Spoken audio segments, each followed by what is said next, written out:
Well, welcome to SF449, Assessing and Coordinating Spiritual Growth. I'm Josh Pay, and I'll be teaching this course this semester. I'm really thankful that you've registered for this and are taking the time to be a part of this course this semester. We've got 18 that are in the course, which is actually a pretty large group.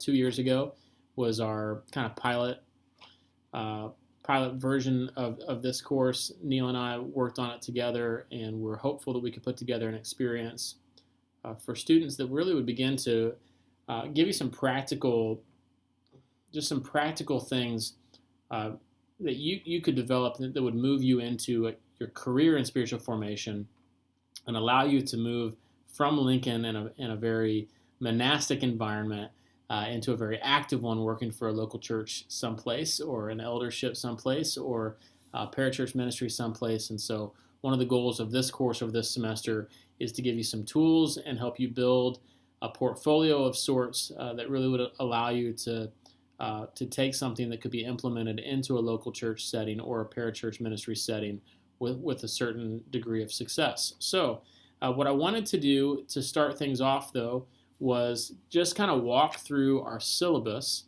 and talk a bit about expectations for the course, some objectives for the course, look at our assignments a bit. That way you can begin to get organized for this new semester. Now, I wanted to kind of pause and just say how sorry I am for causing a little bit of panic. So 2 years ago when we developed this course, I put the resource in, I put all the lectures and everything into this Angel system, and for whatever reason, it all got transferred over into the new Angel, and I didn't know that I had to go flip a switch and to turn it all on. And Neil approached me and said, "Hey, do you know you need to flip a switch and turn it all on?" And in doing that, I discovered that I have a Lincoln email address, so I went and checked the email address and realized that that's been sitting there for 2 years. I had 229 emails, most of which were faculty emails about system updates or whatever. But there were, I think, around 12 or 13 email addresses or emails from those of you in the class kind of wondering and panicking a little bit about, how do I get to the class and how do I turn it on and what's the reading assignment going to be, and I got to get it all into my notebook, and I can appreciate that. I can remember I too was a student at Lincoln several years ago, and I can remember wanting to get everything organized at the beginning of the semester so that you didn't miss out on anything. So I hope that you took my advice here in this first week of the course and just did absolutely nothing. Just sit back, relax. Let's do the freak out dance in the middle of the dorm room some other day, and that day actually might be today. So anyway, I hope you're ready to do your freak out dance. So I just wanted to walk through the syllabus and talk a little bit about the expectations of the course and some of our objectives and things. So if you have the syllabus, go ahead and grab that. You can download that if you do not have it from the Angel course portal there. I want to make sure that you've got that in front of you. If you don't have it, go ahead and press pause real quick on this and download that and get it in front of you so we can walk down through some of these things together. All right, so we're going to walk through the syllabus, and then at the end here, I'm going to introduce myself a little more thoroughly and talk a bit about who I am and hopefully develop some relationships along the way. So let me grab some things here on my computer. All right, so SF449 25776543201. Have you ever wondered why they put the numbers after that the way that they do? Yeah, it's awkward. I don't exactly know what it stands for, but we're SF449. Most of this is syllabus mumbo jumbo. You don't have to read through all of it, but I do want to make sure that I draw your attention over here to some of our course objectives. So at the bottom of page 1 on to page 2 there, here's what we're going to try to accomplish together this semester. This is going to be a great experience for you to be able to articulate what your personal definition of spiritual formation is. I think it's really, really critical as you're reading and processing so many different great authors in this major in particular, as you're spending time with Neil and others who have so many insightful thoughts and opinions about spiritual formation, that you begin to formalize what you believe this is, and that you begin to put some really clear definitions to what it is that you're pursuing when you talk about spiritual formation, so that you can begin to articulate that to others and begin to invite others into the experience of growth that you're going to be facilitating in your ministry outside of your experience at Lincoln. That's what this course really is all about. This course is about you developing a tool that you could then leave Lincoln, go to work for a local church or a parachurch ministry someplace, and interact with somebody who wants to grow, who has that desire to grow but doesn't know how, and have a process that you can invite them into and walk them through, and have some reasonable expectations that their growth would be successful, that they would actually make strides towards becoming more and more like Jesus. And so the projects in this course, the assignments in this course, the lectures in this course are designed and intended to help you create a cumulative portfolio that you could then take from this course, leave Lincoln, go have an interview, and someone would ask you the question, okay, so tell me, what is it that spiritual formation really means to you?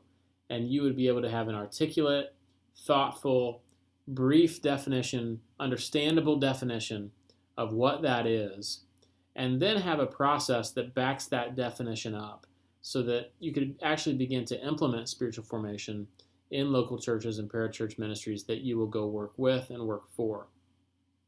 I love what's happening for you in your life in Lincoln right now. Like I said, I was a student at Lincoln too, and I remember what that was like and what it felt like and the very formative experiences that were there. But I'll never forget leaving Lincoln and going to work for a local church. And I've worked for 3 at this point in my ministry. And I went to Crossway Christian Church in Nashua, New Hampshire was my first ministry, and got there and realized most of the people who I am now leading and mentoring and helping to develop, they're not thinking the stuff that you and I thought on Lincoln's campus. They've not had exposure to the books that you've read and I've read. They've not had the space or the time to be as contemplative as what you and I have the opportunity to be in that setting. And so there was a great responsibility for me to think through, okay, how do I begin to replicate that? Should I even replicate that? What's significant about the experiences that I had that should be transferable or not transferable? You know, I experienced an immeasurable amount of growth during my 4 years on campus in Lincoln. And I had to figure out, how do I now facilitate that for somebody else? How do I assess where they're at and their own spirituality? And then how do I begin to build a plan for them to lead them towards becoming who Jesus really wants them to be, to follow Jesus more and more? And I remember being so challenged by that and thinking, man, how do I do this? How do I begin to lay this plan out? Not just for one person, but to do it for 150 people in a smaller church, to do it for 500 people, to do it for 1,500 people when I got to Manchester Christian Church and served there for 6 years. How do you do this for 1,500 people? And now in the setting where I'm at Heartland Community Church, how do we do this for 5,000 people? And I want you to begin to think through that now in your experience on campus so that you can leave Lincoln, go interview for a job, and be prepared to have a process, a reasonable process that you can implement within your first ministry. And so this is a very practical, intended to be a very practical, very pragmatic course that will build a portfolio for you that you can defend and that you'll be able to recommend when you go interview with a board of directors at some parachurch ministry or with a board of elders in a local church, or when you come sit down with a guy like me who's a lead pastor and starts asking you questions about, okay, I understand everything that you've read and I know everything that you think and I know what you believe and I know what you've thought about, but what are you going to do? What now are you going to implement? How are you going to help people grow in this context? And I want you to be prepared for that and have a very thorough and thoughtful process that you can begin to defend when that moment comes. So First things first, you're going to articulate a personal definition of spiritual formation. You need to know what you believe, and you need to be able to articulate it. The second thing that we're going to do together is you're going to establish a set of core values that you believe are inherent to that spiritual formation definition being expressed. So you may say, my definition of spiritual formation is A, B, and C. Well, what are the experiences? What are the core values? What are the indispensable practices that will help somebody to be able to achieve whatever that definition of spiritual formation may be? You're going to establish that in this course. You're also going to become familiar with current assessment methods that are being developed by local churches for the local church context.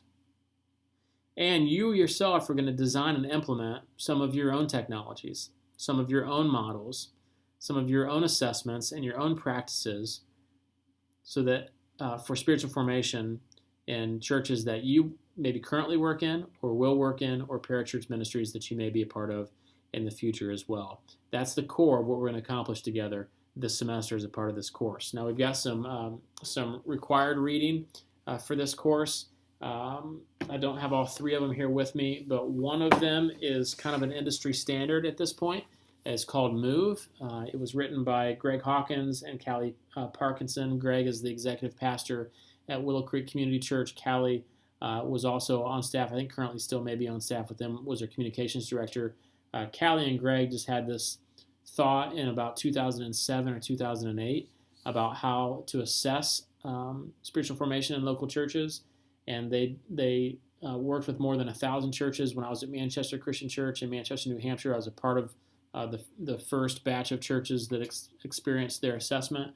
And so some of the data that's inside of here came out of my experience in Manchester as well. This will read a little bit more like an industry. What's the word I'm looking for? More like a trade book. Okay, so if you were a nurse trying to read about nursing practices or procedures or whatever, this is going to read a little bit more like that. But this is going to be a super, super practical read for you as you begin to put some of your own processes into place and start thinking about data and those kinds of things as it relates to spiritual formation in a local church. So this is a must read for you. The second is Dallas Willard's Renovation of the Heart. This is easily the single most transformative book that has helped me to develop my own personal philosophies of spiritual formation and to wrestle through, okay, but how do you actually do this? How do you actually begin to facilitate and lead people through this process? And so I want to make sure that you are reading this book and reading it very thoroughly. This is a much more difficult read. If Move reads like a trade book, it means you're going to be able to kind of power through it pretty quickly. This is going to be a more thoughtful, reflective, time-worthy read for you, and so you want to make sure you block off plenty of time to be able to interact with Dallas and some of his thoughts here. In particular, Dallas is going to introduce you to a concept called VIM, Vision, Intentions, and Means, that I think is going to mess you up a little bit. It certainly has for me, and so make sure you have plenty of time to read through Renovation of the Heart. I would recommend you start reading this as soon as you possibly can, because it will take some time for you to process through. The third book is a book by Gary Thomas called Sacred Pathways, which also has been extremely formative for me, especially as you get into larger church ministry settings. And you need to start processing through, okay, everybody's different. Like, every person is uniquely created, uniquely wired to connect with God. And how do you begin to facilitate a spiritual formation process for people who are academics, for people who are contemplatives, for people who are wired to experience God in creation, for people who are auditory learners, for people who are visual learners, for all these different kinds of styles of how we're all wired up. I mean, what's the spiritual formation process look like, and how do you make it transferable for multiple personalities and such? So I want to make sure that you're reading that. It's a very core part of this course as well. So make sure you got those three books. Grab those if you haven't purchased them yet. Make sure you get them as soon as possible, because there is quite a lot of reading in helping you to put together the projects of this course. Now, there are some other books that I think are going to be helpful along the way as well. Two of them, and they're not required recommended reading. I would recommend you read them, especially for those of you that are in your last semester, getting ready to move into local church ministries. I mean, these are just two books that are recent and current and really formative to a lot of thoughts that are out there right now. One of them that is going to inform this course quite a bit this semester. I'm currently reading it, and it's kind of just rocking my world a little bit. It's called Emotionally Healthy Spirituality by Peter Scazzaro. I can't say his last name right, but Scazzaro. He's a senior pastor at a local church, and the concept of this book really is revolutionary because the thesis that he's driving after is unless someone's emotionally healthy, we can recommend that they do all sorts of spiritual disciplines, but they will always come up short in the end because they are not in an emotional state to be able to receive God's presence in the way that those disciplines are designed for them to receive it. And so I'm actually going to write a brand new lecture this semester around some of these concepts. So if you have extra time, yeah, right. If you have extra time, this would be a great read as it relates to the local church, but especially I think it'll mess with you personally as it's messing with me, and it's been very helpful in that way. So grab that book if you got some extra time.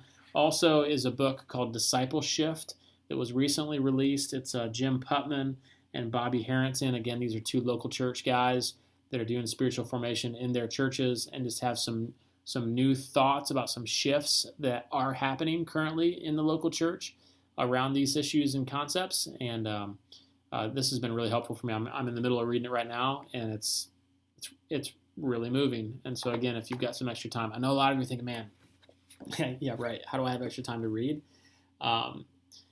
But for me, there just was a moment that happened several years ago where I came to grips with the fact that leadership means you read. And if you're going to be a leader, you're going to be a reader. And so carve out some time, find some extra books, read as much as you can, and let it begin to shape you. So again, these are a couple of extra things that'll help us this semester. And then there's some other highly recommended resources that are shaping some of these lectures. You can see those in the syllabus there as well. Attendance policy. This is a big deal. This is an online course, and attendance policies are a little bit different because we don't actually have class time. Just a second. We don't actually have class time, and so our discussion forums are very, very important, and making sure that you are submitting your assignments on time is very, very important. Those are the two things that stand for attendance in this class. So you're going to be expected to watch every lecture, and then you're going to be expected, and we'll talk about this in just a moment, to make a discussion forum post about every lecture. And I'm monitoring those posts and watching that. And there's a minimum requirement for that, and that minimum requirement is what fills in your attendance for this course. And then getting your assignments on time also fills in your attendance for this course. I'm hopeful later on in the semester that I might be able to pull together a gathering, either me coming down to Lincoln or you, those of you who are available, and I know that not everybody is, and it's not an expectation that you would have to come, but those of you who are available, maybe coming up here to Rockford and spend some time with our team. And so if that moment can happen, if I come down to Lincoln, that's probably going to be a required one, a required attendance. If we're able to pull something together up here in Rockford, that would be, as you're able to come up, but would love to have you here for that as well. Late work. All written work is due via email. The date and the time that is noticed in the syllabus, there are no exceptions to that. If you have a family emergency, I'd like to know that, and I'll take that under consideration. But aside from a pretty serious family emergency, there really are very, very few exceptions to the late work policy. Because it's an online course, that's kind of all we got is turning things on and turning things in and turning them in on time. And so for late work will be accepted for a period of 1 week after the due date, and for a 75% credit. So when something comes in late, right off the top, regardless of its quality, it will lose 25% right off the top, making sure that you have your work in and on time is so critical. Again, one of the things that I want to kind of help facilitate and create for you is a recognition of what it's like to be, and some of you are working, and I recognize that you're in ministries, but what it's like to have deadlines in a professional setting, and when your boss asks for something, like, you get it to them, and you get it to them in the time that they asked you for it. And so I want you to begin to experience that, because that's the world that you're going to go work in too. So make sure that you have your stuff turned in, and make sure that it is on time. Skip across to a couple other things. Actually, let's just go down to course assignments down on page 3. And I'll just kind of walk you through what these assignments are real quick. And then I know there's going to be questions. This is not going to be nearly comprehensive enough. Throughout the course of the semester, the lectures are going to introduce you to the projects more and more. And if you have questions, by all means, you're welcome to contact me, and I'll help support you with the questions that you have. But the first course assignment is going to happen every week in this course, and that's our discussion forum posts.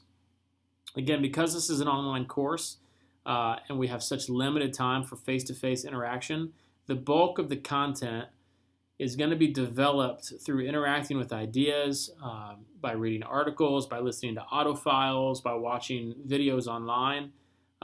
And those activities then replace the classroom instruction that we normally would have on campus. So your participation in online discussion forums really is like showing up to class in one sense. And so it's really important that you give attention to those, that you don't miss a post, and that you make 2 posts. So here's how the discussion forum, or a minimum of 2 posts.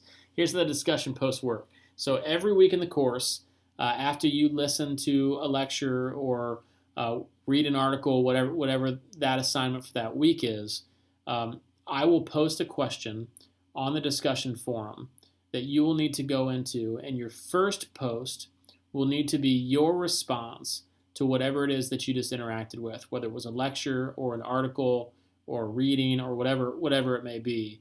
It needs to be your personal response to whatever it is that you just interacted with. And that needs to be thoughtful and thorough, and it needs to promote community and discussion among the class. Your second post, and you must make a second post, your second post needs to be in response to a classmate's their first post. Okay? So what we're doing with that is we're creating conversation. Now, if we were together in a classroom, there's 18 of us in this class. If we were together in a classroom, we interact with these ideas, and we would debate a bit, and I'd ask your opinion, and you all would share, and we'd have some conversation in the classroom. Because we're online and there's obviously no opportunity for that, our discussion posts and the forums that are there is like the chatter in a classroom. And so I want you making 1 post that is your opinion, your response to what you've interacted with, and then I want you making a minimum of 1 more post that is in response to a classmate's thoughts and ideas. So make sure you're doing that. You're being graded on that. Again, that's kind of like a part of your attendance. In fact, 10% of your overall total grade in this course will come simply out of making 2 posts every week. Not even necessarily the quality of the post, although I want your quality to be thoughtful and I want it to be intelligent and articulate, but just going and doing that will end up being 10% of your grade. That's like showing up to class. So basically the attendance is 10%, and showing up to class is showing up to those discussion forums. The next assignment is going to be your definition of Christian spiritual formation. That's going to come out of lecture 1. So the next lecture that you're gonna watch, that I actually filmed when I first put this class together 2 years ago. You'll notice a few physical differences probably in me from when you watch that video. But in that lecture, I'm going to talk about what spiritual formation is, and then out of that lecture and out of some of your reading, you're going to develop what your definition of spiritual formation is. I would like for you in that to write, let me get my notes here, that should be a 3-page defense of your definition, citing no less than 3 extra biblical sources in the process. And what I mean by a definition is a sentence or two, not much. I want you to be very concise in what you think Christian spiritual formation is, but then I want you to write a 3-page paper defending what that definition is and using no less than 3 extra biblical sources. You're obviously going to want to use a lot of scripture in defending whatever your definition of spiritual formation is, but I want you using some other scholarly thoughts and ideas and authors as well. So just want to, again, Dallas Willard is going to be a great one. Greg Hawkins would be a great one. Other authors that we're going to interact with in the next couple of lectures would all be good resources. I know some of you have taken a class with Neil where Neil has defined spiritual formation. You're certainly welcome to draw from that class and papers that you wrote for that class. I don't want you to use Neil's definition. I want you to come up with your own.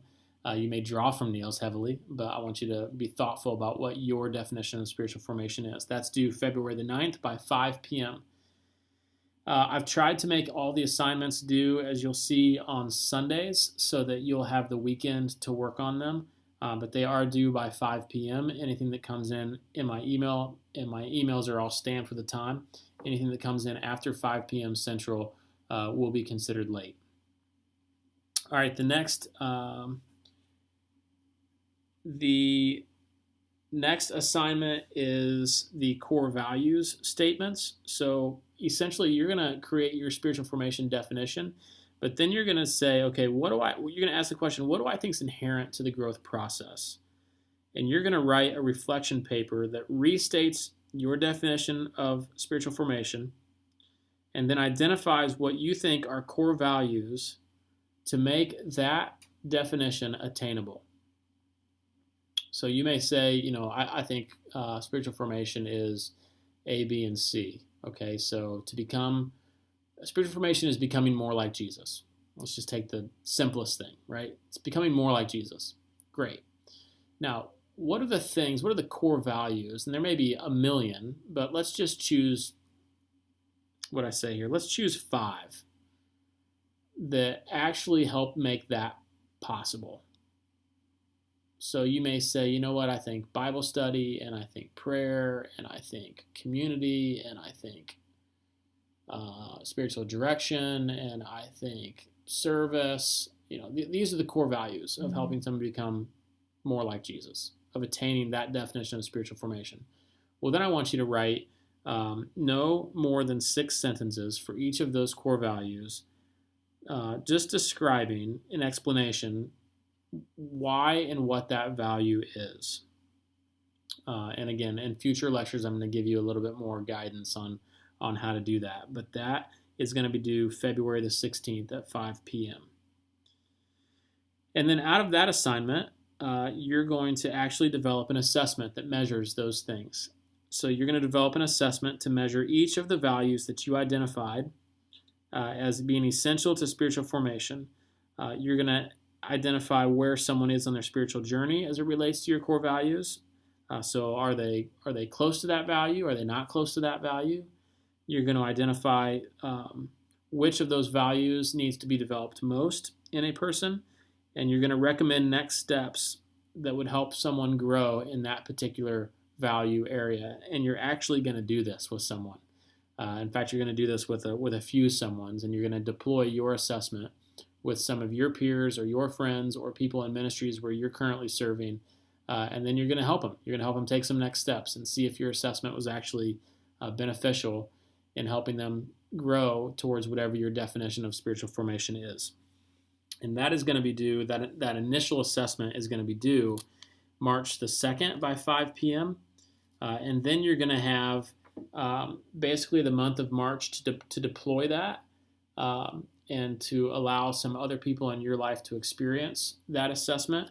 And then you're going to take that assessment and you're going to analyze the data off of that assessment, and then you are going to do an analysis of that person and help them see where they're at, where they need to grow, and what things they could do to help them make some progress towards becoming more like Jesus, or whatever your definition of spiritual formation may be. And you're going to write a report on that particular group of people, that data source of people, and you're going to draw some conclusions and write a report on them and analyze your data and discuss your discoveries. And it's going to be an awesome experience for you. And then the next assignment is kind of the cumulative, it is the cumulative project. So you can get a sense that each of these assignments are cumulative in nature. One builds upon the previous one. And my hope and goal for this class is that, again, by the end, you have a, for lack of a better term, you have a product that you could use in a local church. That if you had a friend that came to you and said, hey, I really want to grow, that you could say, you know what? Let's work on this together. Let's talk about this. Let's look at these core values. Let's measure where you're at against these core values. Let's take these recommended next steps. Then let's take another assessment on the back end and see if you've grown and what progress you've made. And then let's evaluate that together. Let's analyze some of that data together. And then let's set you up on a pathway, towards becoming whatever it is that person needs to become more like Jesus. And so in the end of this course, the cumulative project is going to end up in this, what I'm calling a curriculum for Christ likeness. It's going to include your definition. It's going to include your core values. It's going to include your assessment. And it's going to include then a curriculum for 3 of those 5 core values. Now, the reason I've chosen 3 is because this is a big project. Okay, at this point, you're doing the freak out dance in the middle of your dorm room. Knock it off. You're going to be fine. We're going to do this together. And you can do this. But you're actually going to put together a curriculum, and that may be a series of sermons. If you're a communicator, that may be a series of Bible studies. That may be a series of spiritual direction sessions, whatever it is that creatively you want to do. But it would be real content that you would lead someone through, and you are going to lead someone through, that would help them to make some progress in 3 of those 5 areas that you've identified as core to the spiritual formation process. And what this is going to do for you is, if you do this and give yourself fully to it, this is going to be a portfolio at the end of the semester that you're going to be able to go interview with a board of elders or a board of directors or a lead pastor. And when that question is asked, okay, awesome, I understand what you've been thinking about for 4 years, but now what are you going to do in this context, in this ministry? You would be able to say, well, let's look at my portfolio. Here's what I've done. And it's going to set you up for a really great moment and hopefully put you in a position to be able to interview really, really well and move into a ministry very thoughtfully, and hopefully not have to spend the same amount of time that I spent in my first ministry wondering, how in the world do I do this? I mean, I know what I think, but I don't really know what to do. And you're going to know what to do. And so that is the cumulative project that you're going to be working on throughout the course of this whole semester. And it's due April the 27th by 5 p.m. And then your last assignment, which is listed above it, is the reflection paper. You're just going to in journal format, just tell me, man, what did I learn? What did I experience? What would I do differently in developing this curriculum? What do I think I need to incorporate into it that's not in there, that I wish I would have been able to, incorporate into it, knowing now what I know and having worked with the people that I worked with. And so you're just going to journal some of your thoughts as a reflection paper at the end of this semester as well. Okay, you can see course grading there. Again, the discussion forum posts are 10%, and so you definitely want to make sure you're there every week, making a post and then posting on one of your peers' posts. Everything else you can read down through there. The curriculum for Christ likeness, this cumulative project, is going to end up being 20% of your course grade, and so you're going to want to stay up to date with all the assignments. Again, because it's cumulative. If you don't give yourself fully to the first assignment, the second one's going to be harder. If you kind of slack on the second assignment, the third one is going to be a lot harder. Certainly, if you don't come to a conclusion on your core values for spiritual formation and really believe in those, then the curriculum that you're going to write that is reflective of those core values is not going to be a very enthusiastic one for you. So again, just keep up with this. Manage your time really wisely. You can do this. And I'm here to support you and help you as you do this. And I'm very, very encouraged and I have a lot of interest in this because as I'm grading these papers, I mean, I'm leading a church right now here in Rockford, and we're wrestling through how do we do this? How do we implement these ideas? How do we help people grow in this context and in this church? And at the end of this course, there's going to be 18 products on the shelf coming out of this course that potentially could be helping people grow. And so I want you to also to be giving as much creative energy as you can to what you're designing, because I think there's an opportunity for local churches to actually take what you're working on this semester. I mean, we're a little bit of a think tank here together, 18 of us, a little bit of a think tank working on some products together that could benefit certainly the local church that you're headed toward or the one that you're in right now. And selfishly, I'm reading everything that I grade thinking, how does this help support Heartland too? And I would love to give you credit here in this environment as well and invite you up to share what you've designed with our team in hopes that potentially it can help people in our context as well. So give your fullest and your best to this semester and to this course, and do it knowing that I think Jesus wants to use the work that you're doing here for a long, long time, way beyond this course. All right, you can see the course schedule there down below. I've done my best to try to just organize there by week what we're going to be working on and talking about. You can see the textbook reading is there as well. I'd like for you to be reading and reflecting on some what I think are some really core scriptures in the spiritual formation process as well. And just, again, just reading and reflecting on those, letting those kind of sink down deep into you. I think there are scriptures that will inform your definition and inform your core values, and certainly inform the curriculum that you'll be writing around those core values. So be sure you give yourself ample time to read and reflect upon those, maybe work those into whatever devotional rhythm that you keep. And then you can see the assignments that are due there as well. Just as a disclaimer, the first half of this semester, between now and March 10th, between now and spring break, is going to happen pretty much just as it's designed. After spring break, I've given myself some permission to maybe tweak some of the lectures a bit, some of the content that we're going to wrestle with. So this is my best first draft here on that. I want to make sure this course actually stays in real time. And so there are some things that we're wrestling with here at Heartland. The office right behind me is a guy, Craig Day, who leads our community efforts, our spiritual formation processes, and our local and global outreach. Really great guy that I would love, honestly, all of you to spend as much time with as possible.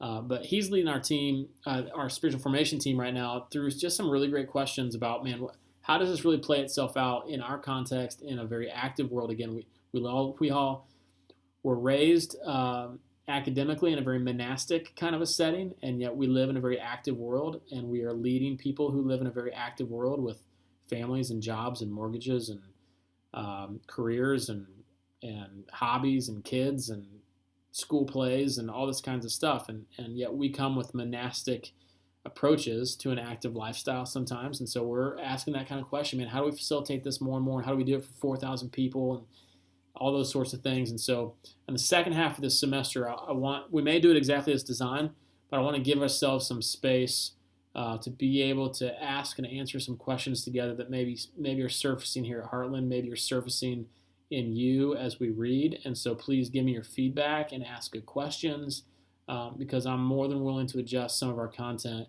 to get after some issues that we're all actually wrestling with and trying to create some solutions for. So it's my best effort, I guess, to try to get it down on paper, knowing that maybe some of that will change. All right, that's the syllabus.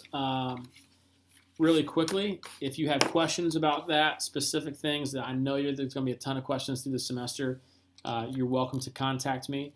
I'm not going to keep office hours per se this semester. What I am going to do is be available via email and phone call as you need.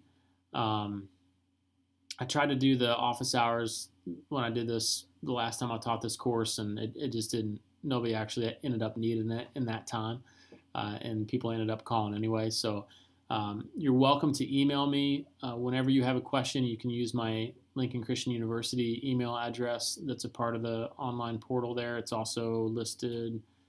Actually, it's on the online portal there, I guess.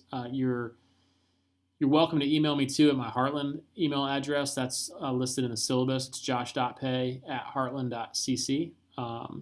My cell phone number, if you have a pen and paper, my cell phone number is 815-209-7055. And I text, so you're welcome to text me. You're welcome to call me. My schedule is very, very full. However, I would really sincerely want to be available to you to answer your questions and support however you may need the support. So if I'm not available in the moment that you call, I'll definitely set up a time, and we can find some time on both of our schedules to be able to meet. I use FaceTime, I use Skype, I use Google Hangout. So if you're familiar with any of those platforms, I'm glad to meet you online, and we can have a discussion face to face that way, or we can just talk on the phone. Just for the sake of knowing, my assistant is Jeannie Jorgensen, and so from time to time, if you're looking for me or trying to get a hold of me, you may end up interacting with her some. She manages my schedule and helps me get everywhere that I need to be. And so if you needed to find me too, and we're having a hard time getting a hold of me, you could always contact Jeannie by calling here at Heartland, and she could help find me as well. So that's a resource too. I think that's it on all the logistics. All right, so about me. I went to Lincoln. I sat right where you sat. Recognized the experience that you're having. I know it's ups, and I know it's downs, and it's stresses, and it's potential, and it's hopes and dreams. And I really am genuinely praying for you this semester and cheering you on, because I know the good that God wants to do in this world and in local churches and ministries around this world through you. And I'm truly grateful for the season that you're in right now and the time that you're taking to prepare yourself for ministry beyond Lincoln. I spent from 1998 to 2002 at Lincoln, graduated in 2002, and then went to, as I discussed a little bit earlier, I went to Manchester, New Hampshire. Fell in love with the Northeast. I have a huge heart for church planting, and wanted to be in a place where there just wasn't a whole lot of church going on, and where there were a lot of people who needed the life-saving message of Jesus. And so I went out there and spent 3 years at Crossway Christian Church in Nashua, New Hampshire, and really enjoyed my time there. That was a church plant that was running around 500 about the time that I left. And I left there and went to Manchester Christian Church right up the road, and was in Manchester for 6 years as a teaching pastor and spiritual formation team leader there, and just did a lot of church-wide leadership with Frank Reynolds as well. I met my wife in Nashua, New Hampshire. We got married. My wife is Pilar. She's in education. She's an administrator here in Rockford now. She's an administrator for district-wide. And we got married in Nashua, New Hampshire, and we have two amazing kids. Abigail is my soon-to-be 8-year-old. She turns 8 on Wednesday of this week. And Andrew is my soon-to-be 6-year-old. He turns 6 on Wednesday of this week. So we're still amazed that our kids share the exact same birthday, and that God chose to plan our family that way. So Wednesday is a big day. January 22nd is always a big day in our family, as they turn 8 years old and 6 years old this year. So we now, though, live in Rockford, Illinois, and I'm the lead pastor here at Heartland Community Church. I moved here from Manchester, New Hampshire about 3.5 years ago, and came here for a couple of different reasons. One was to work with a new technology that was developing at that time called Monvi, which was an online spiritual growth tool that helped assess people where they're at and make recommendations for their growth. Unfortunately, because of some funding that dried up, Monvi is no longer a company that's in existence. But through God's providence, that's what brought me to Rockford and got me here in the midst of the Heartland team. And about a year ago, last January, I transitioned into the lead pastor role here leading this church. So Heartland has 2 campuses. We have one campus in Sun Prairie, Wisconsin, which is just outside of Madison. That campus runs roughly probably about 500 or 600 right now. It's growing. It's just leaps and bounds growing. It's an awesome, awesome campus up there with young 20 and 30 somethings. It's just an amazing kind of suburban kind of community there. And John McNary, who's the campus pastor at that campus, he's doing an awesome job. It's great, really cool stuff happening there. And then our Rockford campus runs around 4,000. And so I lead both. I lead our teams that lead both of those campuses, and am enjoying that in this season of my ministry. And I found myself in this really kind of unique position of being a communicator and a teacher, and having such a significant heart and passion for spiritual formation, and finding myself in a leadership chair, where I am leading organizational. 90% of my job at this point is organizational leadership, but I lead from spiritual formation emphasis. And I think in today's church, that's actually kind of unique, and especially in the megachurch movement. And so I'm learning a lot, and I think God's moving in some unique and special ways. And I think there's a fresh new thing happening here that I'm trying to make myself available to. And I say that only to say, though, that this course is as much a course for me. While I teach it, I'm also learning it in real time. And so I'm hopeful that that as we wrestle through some things this semester, that they actually find their fruition here in our ministry too. And two, just full disclosure, some of the stuff that we're going to wrestle with in this semester is stuff that we're still wrestling through in our ministry here. And I have some ideas and thoughts and visions for what spiritual formation could and should be as it's implemented in the local church. And not all that's being done here at Heartland right now, but we're facilitating that discussion and trying to get to some really good answers, in particular how to do it at such a large scale with, on two campuses around 5,000 people, which is a whole nother discussion that's so challenging, when everybody is uniquely so different. And so as you wrestle through concepts, just know that I'm wrestling through them too. And as you're posting ideas and thoughts on the discussion forums, I'm reading that stuff with a heart that's trying to figure out how to lead Jesus Church here and lead people into more transformative experiences, more authentic encounters with Him as a part of our ministry as well, which is, again, why I would love for you to come up and visit and spend some time with our team, even this semester. If you have any availability and just want to jump in the car and come up and spend a weekend or spend a couple of days during the week, I would gladly welcome you and host you and have you be here and be a part of these conversations, because this is a significant season in the local church nationally, probably around the world, but certainly here locally in Rockford, Illinois, here at Heartland too. So in that sense, as you're studying and working and putting plans together and doing these assignments, I guess I welcome you to the team, because your work this semester is going to influence some work here in this local church for sure, and it's going to influence local work being done in the local church that many of you are serving in right now. And certainly you're going to end this semester with a portfolio that you can walk into an interview in your first ministry and say, hey, here's some stuff that I think could lead people into an authentic encounter with Jesus in this ministry too. So give yourself fully to this, because it really is going to make a huge kingdom impact. So, all right, thanks again. Thanks for being here. Thanks for being a part of this course. And we're going to continue to march forward together and have some fun this semester. Can I pray for you?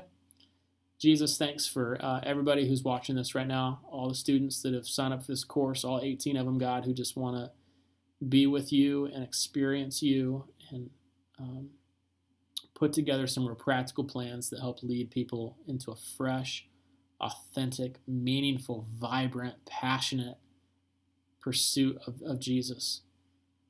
Passionate experience with Jesus. God, give us wisdom in this semester. Give us patience. God, give us a persevering spirit. God, give every student an ability to organize and plan for their time. God, give us creativity so that we can create some things here together that are fresh and that are new and that really do lead people in a new way in your local church. And then, God,